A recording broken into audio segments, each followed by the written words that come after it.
Bonjour tout le monde. Nous allons continuer. Maintenant que vous avez votre compte Earth Explorer, votre compte à vous, maintenant ce sera facile pour vous de télécharger des données MNT. Maintenant, nous allons voir comment le faire étape par étape. Donc, on va suivre, on va aller maintenant à l'essentiel.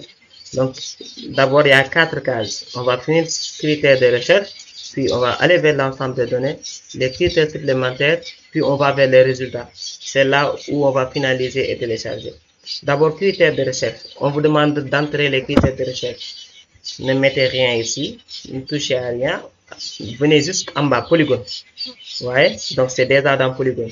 Maintenant, venez ici chercher. Donc, je pense le Sénégal, il est là. Donc, voilà notre pays. Donc, je peux dire que c'est un peu, c'était quand je reviens au niveau de Global Watershed, je peux dire que notre bassin était là. Vous voyez, donc près du fleuve Gambie. Donc, c'est juste un cours d'eau qui sort donc de Gambie. Donc, voilà, c'est ce cours d'eau. Vous pouvez même repérer le cours d'eau. Hein. Donc, quand ici je viens, je peux venir, je peux dire, voilà, ça ressemble un peu à ça. Vous voyez? Donc, c'est exactement ce cours d'eau-là qui est représenté par là. Voilà, voilà, c'est ça. C'est le même cours d'eau. Vous voyez? Donc, c'est cette jaune qui m'intéresse. Là. C'est cette jaune-là qui m'intéresse. Donc, qu'est-ce que je vais lui dire? Donc, j'ai des options parce qu'il me demande les critères de sélection. Les critères de sélection, c'est de définir ta zone. C'est juste ça, en résumé. Définir la zone où tu veux que se télécharge les feuilles. C'est ce que je suis en train de lui dicter. Comment faire? Je viens dans Polygone. Maintenant, quand je viens dans Polygone, je vais choisir point par point, par exemple. Je peux faire comme ça. J'encadre. Je sais que le bassin, ça ne sort pas de ces zones. Je sais que ça ne sort pas de là. J'encadre. Je lui dis, c'est bon. Maintenant, j'encadre et puis, je viens dans les ensembles de données. Pour la première partie, c'est fini. Maintenant, il y a autre chose encore plus facile. Par exemple, si tu t'es trompé également, tu peux supprimer le point.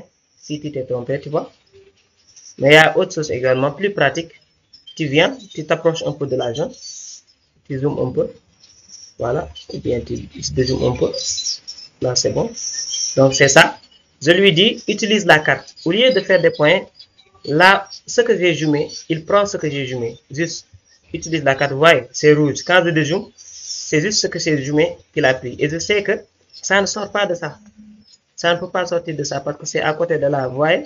Donc, c'est ça. C'est ça, là. Ça ne va pas sortir d'ici. Donc, ça, là, ça couvre entièrement ma zone. Donc, ça me suffit. Donc, c'est bon. Maintenant, je peux me limiter là. Qu'est-ce que je vais faire?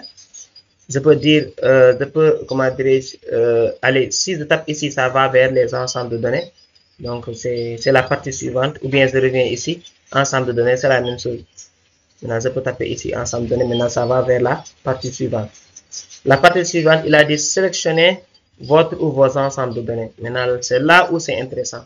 Là, ce sont des satellites, vous voyez. Donc, Landsat, c'est une satellite. Donc, il y a beaucoup de choses que je peux avoir ici. Mais moi, ce que je cherche, ce sont des cartes numériques que je cherche. Je viens ici, carte numérique ou élévation numérique. Je viens dans les élévations numériques. Maintenant, je viens dans les élévations numériques. Vous voyez? Donc, il y a beaucoup de données, mais je ne vais pas me limiter sur ça. Je vais venir au niveau du SRTM. SRTM, c'est un satellite. C'est un satellite, donc c'est un radar. Voilà. Donc, j'ouvre SRTM. Voilà, il y a SRTM1, SR non rempli de vide. Voilà. Tout cela, ce sont des données de MNT. SRTM1, celui-là, il est plus précis parce que c'est 30 mètres de résolution. Donc, le suivant, donc je pense que c'était 90 mètres de résolution. Les résolutions, c'est simple. Hein? Pour comprendre parce que les images, c'est comme toute image. Même si vous prenez des photos, ces images-là, il y a la notion de résolution.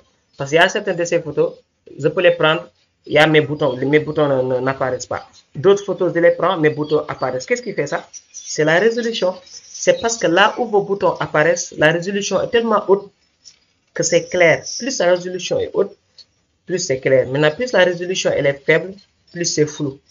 Maintenant, résolution haute, ça veut dire que ça veut dire que, comment dirais-je, que les pixels, parce que dans une photo, il y a des pixels. Si vous zoomez à un moment donné, vous voyez des pixels. C'est des sortes de petits cases. Il y a des petits cases.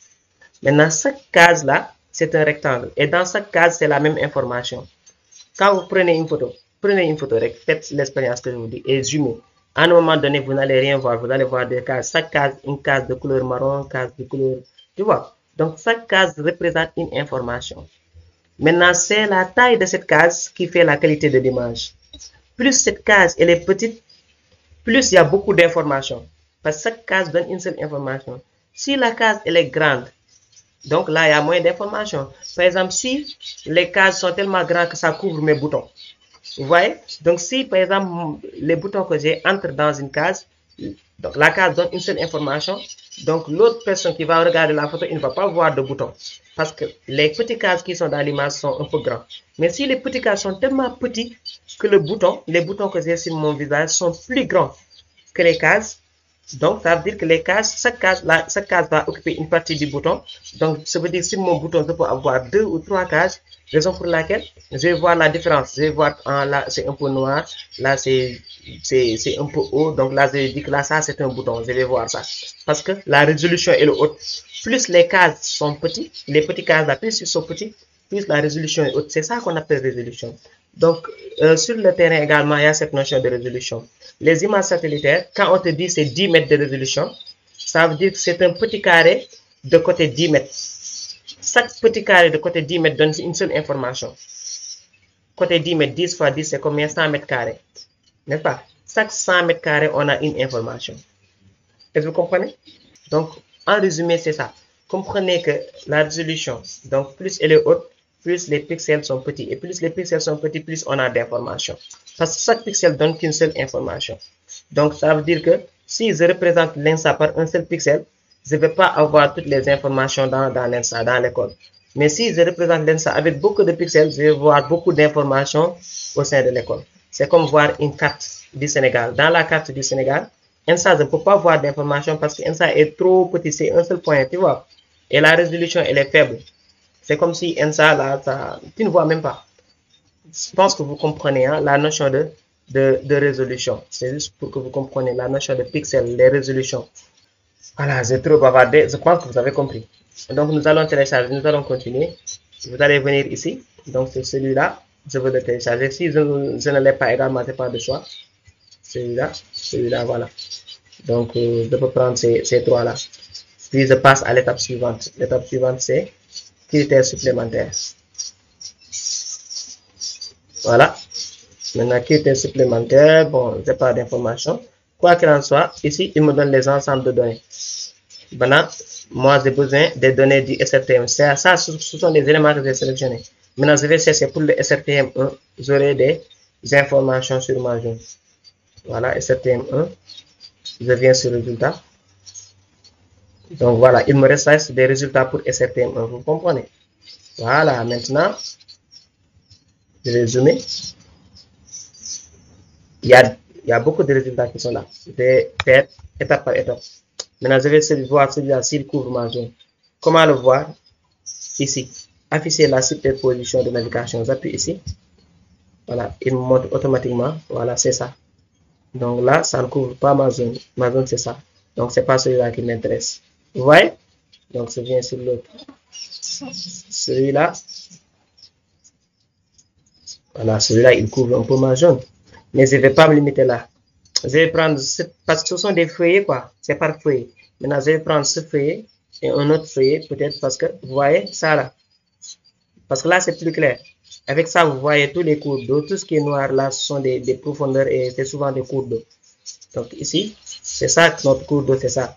Si vous vous souvenez bien, parce que ça, c'est le Gambie et ça, c'est ça qui sortait. Donc là, c'est un peu coupé. Donc, il me faut un autre feuillet ici. Vous comprenez? Donc ici, je peux cliquer celui-là pour voir ce que ça donne. Non, celui-là ne m'intéresse pas parce que ça, là, je sais que mon bassin ne vient pas jusque là. Parce qu'il faut regarder juste ce cours d'eau. Tous les débranchements là, les ramifications, c'est vers ce côté-là. Donc ça, c'est pas la peine. Je peux décocher. Et ça, voilà. Bon, je peux le laisser. Voilà. C'est ces deux-là qui m'intéressent le plus. Celui-là, parce que là, ça, c'est caponné. Et celui-là, peut-être, ça touche un peu, on ne sait jamais. Donc, c'est plus sûr de toujours prendre donc, le max. Donc, je vais prendre ces 4 là. Celui-là, bon, dans ce site, c'est pas là-bas, mais quand même, bon, je vais prendre ce plus sûr. Donc, je sais que tout là, voilà. Donc, je vais prendre ces 4, c'est bon. Ces 4 me suffisent. Maintenant, comment les télécharger? Je vais venir. Vous voyez, ici, option de téléchargement. J'appuie, ça télécharge. Là, c'est les formats. Là, ce sont les formats. Et là, vous allez choisir le format le plus adapté. Maintenant, vous allez choisir le format géotif. Parce que sur ArcGIS, on va importer le format géotif. Donc, c'est celui-là que je vais télécharger. C'est celui-là qui m'intéresse. Vous comprenez? Voilà, je télécharge. Voilà, c'est en train de charger. Voilà. Vous voyez, ça est là, c'est en train de télécharger. Donc, je peux sortir. Ça, je l'ai téléchargé. Celui-là également, je dois le télécharger. Géotif toujours.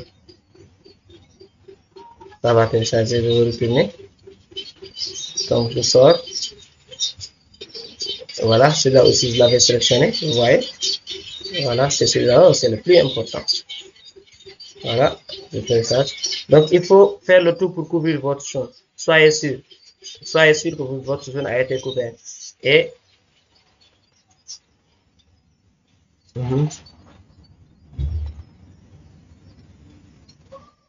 voilà.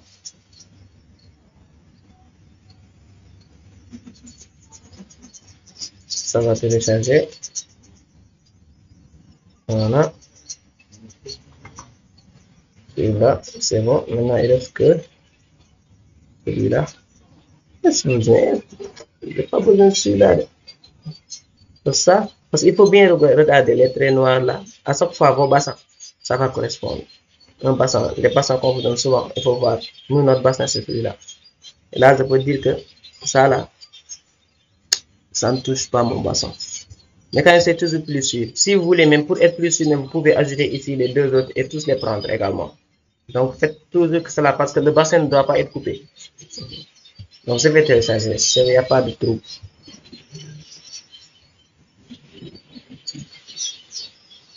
Voilà. Et voilà. Donc, voilà mes quatre MNT qui sont en train de télécharger. Les MNT sont sous format géotif. Parce que ce sont les formats géotifs que je peux importer. Donc, voilà. Et on va s'arrêter là. Et la prochaine étape sera directement sur l'application ArcGIS. Et là, on va voir maintenant comment est-ce qu'on va faire pour mettre en place notre bassin versant, délimiter notre bassin versant. Voilà, merci pour votre attention et à la prochaine.